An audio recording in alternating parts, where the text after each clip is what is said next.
আসসালামু আলাইকুম ওয়া রাহমাতুল্লাহ। প্রিয় নোয়াখালীর ভাই বোনেরা, আপনারা কেমন আছেন? আলহামদুলিল্লাহ রাব্বিল আলামিন ওয়া সলাতু ওয়া সালামু আলা রাসূলিল কারীম ওয়া আলা আলিহি ওয়া সাহবিহি ওয়া আহলি বাইতি আজমাইন। মহান রব্বুল ইজ্জতের শুকরিয়া আদায় করছি পবিত্র জুমাবার। আজকে দিন এবং জাতির প্রয়োজনে আল্লাহ তাআলা আমাকে আপনাদের সামনে দাঁড়াবার তৌফিক দান করেছেন, আলহামদুলিল্লাহ। আমি আরও শুকরিয়া আদায় করছি, এটি এমন একটি মাটি যেখানে প্রায় জায়গায় জায়গায় বিপুল সংখ্যক মাদ্রাসা, আলিম উলামার চারণভূমি, দেশ এবং জনগণের ইসলামের পক্ষে কাজ করতে গিয়ে এই জনপথে বাংলাদেশের সবচেয়ে বেশি মানুষ শাহাদাত বরণ করেছে।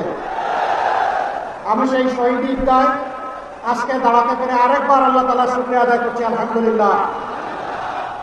এই নোয়াখালী জেলার আলিম উলামাগণ দ্বীনি ইলমের খেদমত শুধু নোয়াখালীতে সীমাবদ্ধ রাখেন নাই, তারা সারা বাংলাদেশে ছড়িয়ে পড়েছিলেন।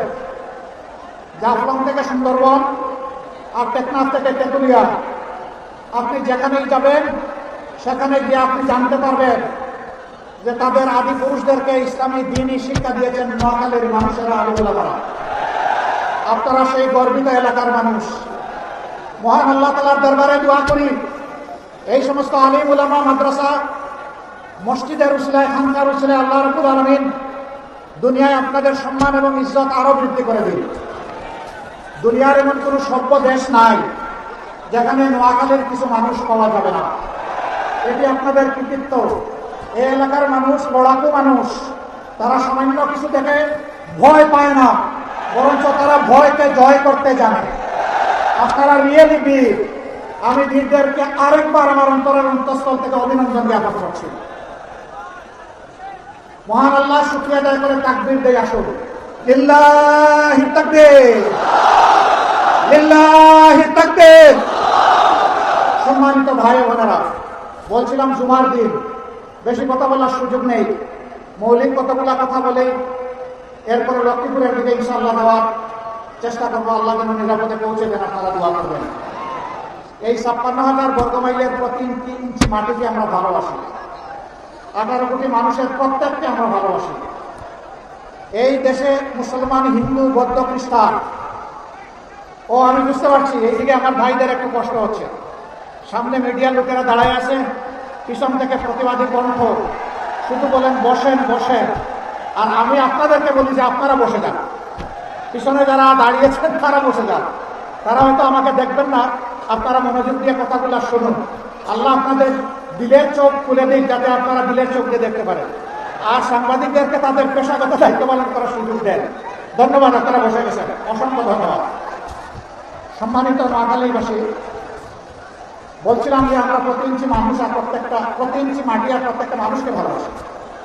আমরা সেই ভালোবাসার পরিচয় দেওয়ার চেষ্টা করেছি। ১৫.৫ বছরের চরম নির্যাতিত একটা দল, যেই দলের ১১ জন সিনিয়র নেতাকে ১-২ করে খুন করা হয়েছে ঠান্ডা মাথায়, যে দলের অফিসগুলা সারা সময়টা জুড়ে বন্ধ ছিল। এমনকি এই নোয়াখালীতে ওই কঠিন সময়ে ১৫ সালে আমি একবার এসেছিলাম। আমার ২ ঘন্টার মিটিং ৫৭ মিনিটে আমাকে শেষ করতে হয়েছিল। কারণ কি আপনারা সব বুঝেন, আমি আর বলতে যাচ্ছি না। সম্মানিত ভাই বোনেরা, এরকম একটা অবস্থা পাড়ি দিয়ে আমরা যখন ৫ তারিখ ১,০০০ কর্মীকে হারিয়ে, হাজার হাজার কর্মীর পঙ্গুত্ব বরণ করার বিনিময়ে, হাজার হাজার লক্ষ লক্ষ জুলাই যোদ্ধার ত্যাগের বিনিময়ে আমরা যখন ৫ তারিখ পেয়ে গেলাম, তখন আমরা উচ্ছ্বাস করি নাই, মিছিল করি নাই, স্লোগান তুলি নাই। আমরা শেষ দায় করেছি আল্লাহর দরবারে শুকরিয়া আদায় করি। এটাই মুমিনের দায়িত্ব, এটাই দেশপ্রেমিক মানুষের দায়িত্ব। আপনারা জানেন সবগুলো অফিস বন্ধ, আমাদের নিবন্ধন নাই, প্রতীক কেড়ে নিছে, শেষ পর্যন্ত দিশারা হয়ে আমাদেরকে নিষিদ্ধ করে দিয়েছে। এটা আর কোনো দলের করতে হয় না। অন্য কোনো দলের নিবন্ধন বাতিল হয় নাই, প্রতীক কেড়ে নেয় নাই, নিষিদ্ধ ঘোষণা করে নাই। অন্য কোনো দলের নেতাদের বাড়িঘর গোল্ড লাগিয়ে ভেঙে দেওয়া হয় না। এই সব আঘাতগুলো, যন্ত্রণাগুলো এসেছিল জামাত ইসলামী, ইসলামী ছাত্র শিবিরের উপর, ইসলামী ছাত্র সংস্থার উপর। দোষ কি? দোষ কি আল্লাহ তাআলা জানিয়ে দিয়েছেন, ওমা নাকামু মিনহুম ইল্লা ইউমিনু বিল্লাহিল আজিজিল হামিদ। এদের দোষ হলো এরা আল্লাহর পরিমাণ মেনেছে। আর এরা বলেছে পরম পরাক্রমশালী আল্লাহ ছাড়া কারো কর্তৃত্ব মানে না। এরা বলেছে যেহেতু আল্লাহই আমাদেরকে সৃষ্টি করেছেন, তিনি আমাদের রব, কাজে এই সমস্ত তারিফ প্রশংসা হবে আল্লাহ তাআলা। আপনাকেই বলছি, ইন্স্যুরেন্স করলে সিটিতে সুরক্ষা পাবেন নিশ্চিত। বন্ধুগণ, যারা দেশ দিয়ে বের হওয়ার চেষ্টা করছেন, একটু দাঁড়া, আপনাদের মুখ না দেখলে শান্তি পাই না। আপনারা যাবেন না, কষ্ট করে এসেছেন, আমাদের কথাগুলো শুনে যান, কারণ এই কথাগুলো জনগণের কাছে নিয়ে পৌঁছে দিতে হবে আপনাদেরকে। চলে গেলে তো ওইটা শুনতে পারবেন না। একটু দাঁড়ান, ধৈর্য ধরুন। গেটে যারা আছেন তারা ভাইদেরকে থামতে সাহায্য করুন। কষ্ট করে রোদের মধ্যে আসেন, আর 15 মিনিট একটু থাকবেন ইনশাআল্লাহ। বন্ধুগণ, কি হলো? 5 তারিখের আল্লাহ তাআলার দেওয়া এই নিয়ামত, এই নাজাত, এই মুক্তির পর আমরা এই মজলুম দলকে প্রথমেই জানিয়ে দিলাম, আমরা কারো উপর থেকে কোনো প্রতিশোধ নেব না। আমরা আমাদের কথা আলহামদুলিল্লাহ রক্ষা করেছি। আমরা আর্থিকভাবে দারুণ ক্ষতিগ্রস্ত হয়েছি, কিন্তু আমরা আমাদের সমস্ত সহকর্মী শুভাকাঙ্ক্ষীদেরকে অনুরোধ করেছি যে আপনার টাকা চুরি করে নিয়ে গেছে, ওর সম্পদের দিকেও আপনি হাত বাড়াবেন না। আমরা চাঁদাবাজি করি নাই, আপনারা সাক্ষী। আমরা বলেছিলাম আমাদেরকে মামলা হামলা করে নাজেহাল করা হয়েছে, খুন করা হয়েছে, গুম করা হয়েছে। আমরা এই ধরনের মিথ্যা মামলা দিয়ে কাউকে হয়রানি করব না, কোনো মামলা বাণিজ্য করব না। আপনারা সাক্ষী, আমরা মামলা বাণিজ্য করি নাই। আমরা কি কথা আপনাদের সাথে দেশবাসীর কাছে যে ওয়াদা করেছিলাম তা রাখতে পেরেছি? আলহামদুলিল্লাহ। আমাদের সহকর্মীরা দেশকে ভালোবাসে, এই জন্যই কোনো মানুষের প্রতি তাদের দ্বারা হয় নাই, আগামীতেও হবে না ইনশাআল্লাহ। কিন্তু আফসোস, আমরা অনেকেই মজলুম ছিলাম, শুধু জামাতে ইসলামী না, জাতীয়তাবাদী দল, আলিম উলামা, অন্যান্য দল যারাই সরকারের বিপক্ষে ছিলেন তারাই মজলুম হয়েছে।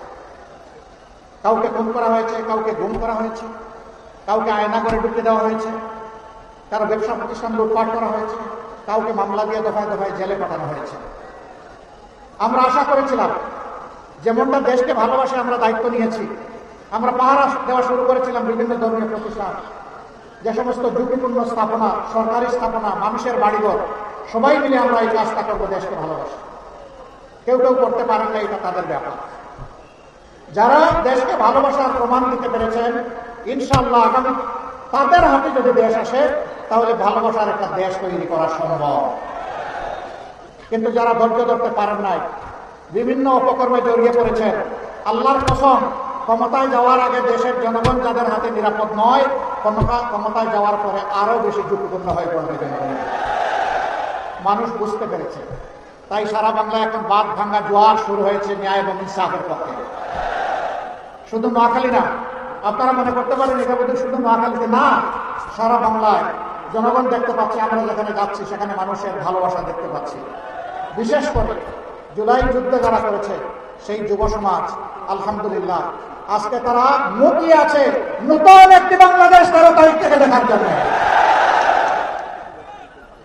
আর যুবকরা সিদ্ধান্ত নিয়ে ফেলেছে, তারা কি আধিপত্যবাদের যারা দূষণ তাদের পক্ষ নেবেন, নাকি আধিপত্যবাদের বিরুদ্ধে যারা মাথা উঁচু করে দাঁড়িয়ে আছে, মুখ ফুলিয়ে দাঁড়িয়ে আছে, তাদের পক্ষ নেবেন। তারা সিদ্ধান্ত নিয়ে ফেলেছে। তারা বুঝতে পেরেছে জুলাইয়ের যে চেতনা, যে আকাঙ্ক্ষা, এটা কাদের দ্বারা বাস্তবায়ন হবে তারা বুঝতে পেরেছে। তাদের বুঝ একদম স্পষ্ট। মায়েরা বুঝতে পেরেছেন, বোনেরা, মেয়েরা বুঝতে পেরেছেন তাদের জীবন, ইজ্জত, সম্পদ কার কাছে নিরাপদ। এই জন্য তারাও সিদ্ধান্ত নিয়ে ফেলেছে। একজন যুবতী বোন পোশাকে আসক্তে তার মতো, তাকে সাংবাদিক বন্ধু জিজ্ঞেস করেছে, আপনি আগামী ক্ষমতায় কাকে বাংলাদেশে দেখতে চান? আমরা ক্ষমতা বলি না, আমরা অন্য কিছু বলি, কিন্তু সাংবাদিক তার মতো প্রশ্ন করেছে। তিনি বলেছেন, আগামী ক্ষমতায় আমরা জামাতকে দেখতে চাই। বলছে, জামাত আসলে তো আপনি এই পোশাক করতে পারবেন না। বলেছে, করবো না। এরপরে যখন বলেছে, হ্যাঁ, যুবকদের একজন আইডল এসেছে, আমরা তাকে অভিনন্দন জানাই, ওই দেখেন বলছিলাম না যে যুবকরা সিদ্ধান্ত নিয়ে ফেলেছে, সেই ডাক্তার থেকে সিদ্ধান্ত নেওয়া শুরু হয়েছে, আর জংশুতে গিয়ে আপাতত থেমেছে। এবং সারা বাংলাদেশে একই চিত্র হবে ইনশাআল্লাহ। যা হয়েছে 5টি ছাত্র সংসদ নির্বাচনে, আল্লাহর মেহেরবানিতে তাই হবে আগামী 12 তারিখে ইনশাআল্লাহ। প্রিয় দেশবাসী, এরপরে বন্ধুকে জিজ্ঞেস করা হয়েছে, জামাতের কোন কাজ আপনার ভালো লাগে? বলে যে সারা জামাতটাই আমার ভালো। কেন আপনি জামাতকে সমর্থন করেন? বলে যে আমি বিশ্বাস করি জামাত আসলেই দেশটা ঠিক হবে। এত বড় প্রত্যাশা, আমাদেরকে এইভাবে সম্মানিত করা, আমরা মাদেরকে, বোনদেরকে, জায়াদেরকে আমরা কথা দিচ্ছি, আল্লাহ তাআলা যদি আমাদের হাতেই দেশ সেবার দায়িত্ব আপনাদের ভোটের মাধ্যমে, ভালোবাসার মাধ্যমে তুলে দেন, আমরা ইনশাআল্লাহ আমাদের সকল যোগ্যতা উজাড় করে আমরা আপনাদের আস্থার প্রতিদান দেব ইনশাআল্লাহ। আমাদের মায়েরা ঘরে চলাচলে এবং কর্মস্থলে এই 3 জায়গায় শতভাগ নিরাপত্তা এবং সম্মান সেদিন উপভোগ করবেন ইনশাআল্লাহ। আমরা বদ্ধপরিকর। যুবক বন্ধুরা, আমরা তোমাদের হাতে বেকার ভাতা তুলে দিতে চাই না। তোমরা কি বেকার ভাতা চাও? তোমরা দেশ গড়তে চাও? তৈরি হয়ে যাও, এই দেশ তোমাদের হাতে তুলে দেবো ইনশাআল্লাহ। 11 দলের প্রার্থীদের মধ্যে ম্যাক্সিমামের বয়স হচ্ছে 45-এর নিচে। এটা কি বার্তা দিচ্ছে জাতিকে? বার্তা দিচ্ছে আগামীর বাংলাদেশ যুব সমাজের বাংলাদেশ। তোমরা থাকবে প্লেনের ককপিটে, বাংলাদেশ নামক যে প্লেন, আর আমরা থাকবো ইনশাআল্লাহ প্যাসেঞ্জারদের সিটে বসে থাকবো। সেই প্লেনটি চালিয়ে জাতিকে নিয়ে তোমরা সামনের দিকে উড়াল দিবা, এগিয়ে যাবা, জান দিবা। আমরা সেই হাতগুলা তোমাদের গড়ে দিতে চাই। বেকারের হাত নয়, দেশ গড়ার কারিগরের হাত ইনশাআল্লাহ। আমরা সেই হাত গড়ে দিয়ে তোমাদেরকে সম্মানিত করতে চাই, আমরা সম্মানিত হতে চাই।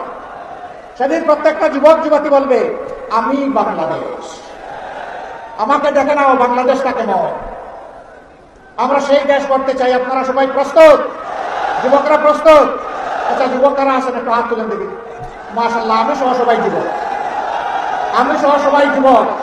হে আল্লাহ, এই যৌবনকে তুমি কবুল করো, যৌবনের এই শক্তিকে তুমি কবুল করো, এদেশের মানুষের জন্য নিয়ামত হিসাবে কবুল করো, আগামীর বাংলাদেশ, নতুন বাংলাদেশ গড়ার জন্য কবুল করো। প্রিয় বন্ধুগণ, এই নোয়াখালী জেলা পূর্ব পাকিস্তান আমলে যখন 19টা জেলা ছিল, তখন এটা একটা গুরুত্বপূর্ণ জেলা ছিল। এই জেলার অনেকগুলো ন্যায্য দাবি আছে। আমি সেই দাবিগুলো এখানে পেয়েছি। এরকম 6টা দাবির কথা আমার সামনে উত্থাপন করা হয়েছে। নোয়াখালী বিভাগ চাই, মাশাআল্লাহ, ভেরি ওয়ার্ম রেসপন্স। নোয়াখালীতে সিটি কর্পোরেশন চাই, নোয়াখালী শহরকে সিটি কর্পোরেশন চাই। তারপরে হাতিয়া, কোম্পানিগঞ্জ, সুবর্ণচর নদী ভাঙ্গন রোধে কার্যকর পদক্ষেপ চাই। এরপরে কোম্পানিগঞ্জ ছোট ফেনী নদীতে ক্লোজার নির্মাণ চাই। এরপরে বলা হয়েছে সোনাপুর থেকে হাতিয়া চেয়ারম্যান ঘাট পর্যন্ত রেল লাইন সম্প্রসারণ চাই।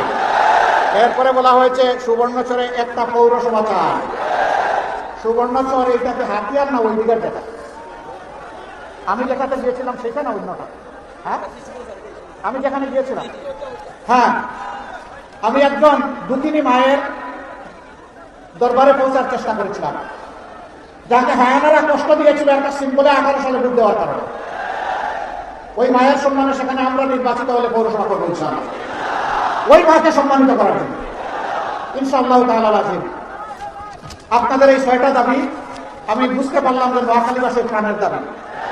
দোয়া করবেন, কথা দিচ্ছি আপনাদের সাথে বেইনসাফি করা হবে না ইনশাআল্লাহ। ইনসাফের মানদণ্ডে দাঁড়িয়ে অবশ্যই আপনাদের দাবিগুলো পর্যায়ক্রমে ইনশাআল্লাহ আমরা বাস্তবায়ন করব। আমরা সব দাবি কবুল করে নিলাম ইনশাআল্লাহ।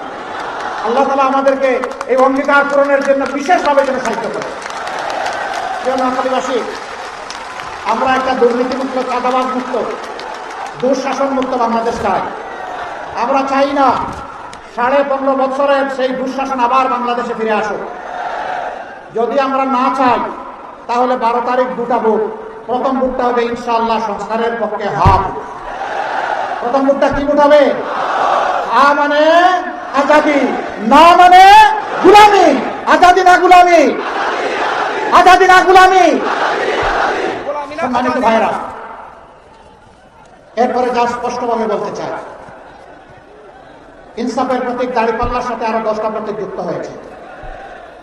এই 10, 11 প্রতীক যাকে যেখানে যেটা দেওয়া হবে ধরে নিতে হবে যে তার মাঝে 11 কাজ। আমরা সবাই মিলেমিশে এক মায়ের সন্তানের মতো কাজ করবো ইনশাআল্লাহ। আমি জানি বিশেষ করে আমার সংগঠনের ভাইদের, বোনদের কিছু কষ্ট, কিছু অভিমান আছে। আমি আজকে হাত পেতে সেই কষ্টগুলো তুলে নিয়ে যেতে এসেছি। আপনারা কি আমাকে সেই কষ্টগুলো আমার হাতে তুলে দেবেন? আপনারা দুঃখ ভুলে যাবেন, জীবন বাজি রেখে এখন কাজ করবেন। এখন থেকে 12 তারিখ বিজয় নিশ্চিত হওয়া পর্যন্ত কাজ করবেন। শুকরিয়া, আপনাদেরকে মোবারকবাদ। 12 তারিখ 6টি আসনের 4টিতে দাঁড়িপাল্লা, 2টিতে আসলে শাপলাকলি। আমি আগেই বলেছি, দাঁড়িপাল্লার সাথে বাকি আমরা সব আছি, শাপলাকলির সাথেও আমরা সব আছি, এখানে আলাদা কিছু নেই। সরকারি কর্মচারীরা কেউ সৎ, কেউ সততা রক্ষা করেন না। কেন করেন না? তাদেরকে যে বেতন ভাতা সুবিধা যেগুলো দেওয়া হয় সম্মানের সাথে চলার জন্য, এগুলো অনেক সময় পর্যাপ্ত হয় না। আমরা তো একটা সৎ বাংলাদেশ, দুর্নীতিমুক্ত বাংলাদেশ গড়ার জন্য লড়াই শুরু করেছি। আমরা সরকারি কর্মচারীদের ন্যায়সঙ্গত বিষয়টা দরদের সাথে, সম্মানের সাথে বিবেচনায় নিয়ে পে কমিশনকে বলবো যে যথাযথ রিকমেন্ডেশন আপনারা আমাদের কাছে দেন, যাতে একজন মানুষ সরকারি চাকরি করার পরে দ্বিতীয় কোনো রুজির সন্ধান তাকে করতে না হয়, আর টেবিলের নিচে যেন হাত ঢুকাইতে না হয়। এরপরে যারা সততার রাস্তা ছেড়ে দেবেন তাদেরকে সংশোধনের জন্য চেষ্টা করব। সংশোধন না হলে কঠোর অবস্থান নেব। জনগণের আমানত নিয়ে আমরা কাউকে খেলতে দেব না, ছিনিমিনি করতে দেব না। আর যারা চাঁদাবাজি করে তাদেরকে আহ্বান জানাই, ভাই ছেড়ে দাও, এটি হারাম। হারাম পেটে ঢুকাইও না, নিজের পরিবারকে খাওয়াইও না, এই দিয়ে বাচ্চা কাচ্চার মুখে খাবার তুলে দিও না। ওই বাচ্চা কাচ্চা করে তোমার প্রতি বিদ্রোহী হয়ে তোমাকে নির্যাতন করবে। এই কাজ করতে যেও না, ছেড়ে দাও। যদি তোমার সম্পদের অভাব হয়, আল্লাহ আমাদেরকে যা সীমিত সম্পদ দিয়েছেন তাই মিলেমিশে ভাগ করে খাবো, তবুও ছেড়ে দাও। তোমরা যদি ছেড়ে দাও, তোমাদেরকে সম্মানিত করা হবে, তোমাদেরকে শিক্ষা এবং প্রশিক্ষণ দেওয়া হবে, তোমাদের হাতেও তোমাদের মর্যাদার কাজ তুলে দেওয়া হবে ইনশাআল্লাহ। এখন মুখ লুকিয়ে চলো, তখন বুক ফুলিয়ে চলবা, বলবা আমি বাংলাদেশ, আমি বদলে গেছি, আমি নূতন বাংলাদেশ, তখন তোমরা সেটা বলতে পারবা। কিন্তু এরপরে যদি আমাদের বিনয়ী অনুরোধ কেউ রক্ষা না করে, তাহলে আমাদের সেদিন গরম মূর্তি তারা দেখতে বাধ্য হবে। কাউকে আমরা ছেড়ে দেব না। ফুটপাতের একজন ক্ষুদ্র দোকানদার থেকে শুরু করে শিল্পপতি পর্যন্ত সবার রাতের ঘুমরা হারাম করে দেবে। এরকম যারা তখনও কন্টিনিউ করবে তাদের ঘুমও হারাম করে দেওয়া হবে। এইখানে কথা আর আমি কোনো বাড়াচ্ছি না, আমি বিদায় নিতে চাই। তার আগে 11 দলের পক্ষ থেকে 18 কোটি মানুষের স্বপ্ন বাস্তবায়নের একান্ত আশা নিয়ে, দায়িত্ব নিয়ে এক একজন করে 6 জন এই এলাকার যারা সংসদ সদস্য পদপ্রার্থী আছেন তাদের হাতে আমি প্রতীক তুলে দিতে চাই। প্রথমেই নোয়াখালী 1 আসন, এই আসনে মনোনীত করা হয়েছে অধ্যক্ষ মৌলানা সাইফুল্লাহ।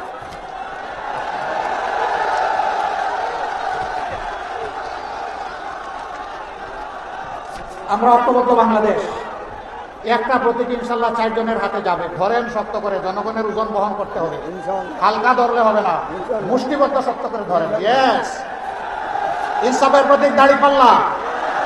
কি দিলাম ওনার হাতে? প্রতীক আছে? কোন সে প্রতীক?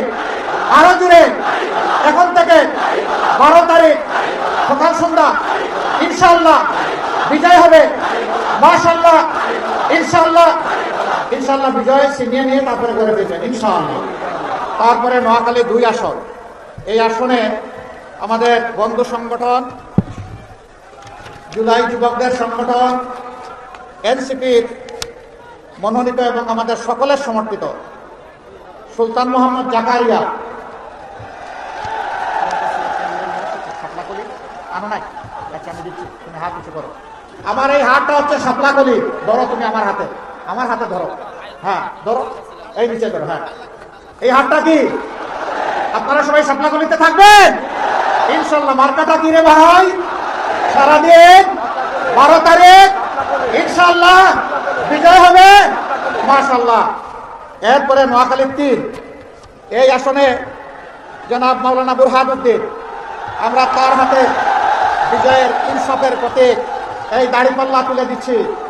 আল্লাহ তাআলা এই জমিনের, তার এলাকার, সারা দেশের মানুষের পর ইনসাফ কায়েমে তাকে অবদান রাখার তৌফিক দান করুন। ওই মাথাটা কি রে?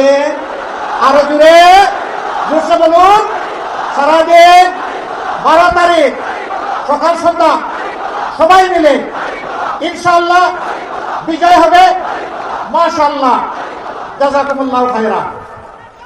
তারপরে নোয়াখালী 4, সম্মানিত জনাব ইসহাক খন্দকার আসেন, ধরেন, শক্ত করে ধরেন, ধরতে হবে, জাতির ভার নিতে হবে। কি দিলাম হাতে?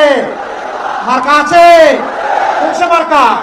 জুড়ে সুরে এখন থেকে 12 তারিখ সারাদিন সকাল সন্ধ্যা বিজয়ের মালা, ইনশাআল্লাহ, মাশাআল্লাহ, জাযাকুমুল্লাহ খায়রা। এবার নোয়াখালী 5 এই আসনে জামাতে ইসলামী মনোনীত এবং জনগণ 11 দল সমর্থিত জনাব বেলায়েত হুসাইন, মাশাআল্লাহ, ধরেন শক্ত করে। এই সবগুলো মানুষের দেখতে বড় মায়া লাগে। এই চেহারার মধ্যে মায়াবী চেহারা, এই চেহারার মধ্যে সমাজসেবকের চেহারা, এই চেহারাগুলোর মধ্যে ত্যাগের চেহারা, এই চেহারাগুলোর মধ্যে দেশপ্রেমিকের চেহারা, এই চেহারাগুলো ইমানদারের চেহারা। ভাই মার্কা আছে, কোনসে মার্কা? জোরে সুরে, আরো জুড়ে, বিজয়ে 12 তারিখ ইনশাআল্লাহ, মাশাআল্লাহ, মাশাআল্লাহ, মাশাআল্লাহ। এবার আবার শাপলাকলি আমার হাত, নোয়াখালী 6। আর কত সাঁতার কেটে তাকে যেতে হয়, তার ওখানে পায়ে হেঁটে গাড়ি চালিয়ে যাওয়ার কোনো সুযোগ নেই। ইনশাআল্লাহ হাতিয়া মাসে সুদিন আসবে ইনশাআল্লাহ। আমরা তাকে বিজয়ী করার মাধ্যমে সেই সুদিনের সূচনা করবো ইনশাআল্লাহ। এবার আমার হাত ধরো, এটাই শাপলাকলি। এটাকে এইটা কলির মতো দেখা যায় না, এইটাই শাপলাকলি। মার্কা আছে, কোনসে মার্কা? কে বিজয়ী হবে? শাপলাকলি ইনশাআল্লাহ। 12 তারিখ সারাদিন সকাল সন্ধ্যা, মাশাআল্লাহ। সবাইকে ধন্যবাদ। আসুন আমরা বিদায় নেই, মহান আল্লাহ শুকরিয়া আদায় করি। লিল্লাহি তাকবীর, লিল্লাহি তাকবীর, ইনকিলাব, ইনকিলাব, ইনকিলাব, ইনকিলাব, ইনকিলাব জিন্দাবাদ। আসসালামু আলাইকুম ওয়া রাহমাতুল্লাহ। সাদেক একটু সালাম দিবে আপনাদেরকে।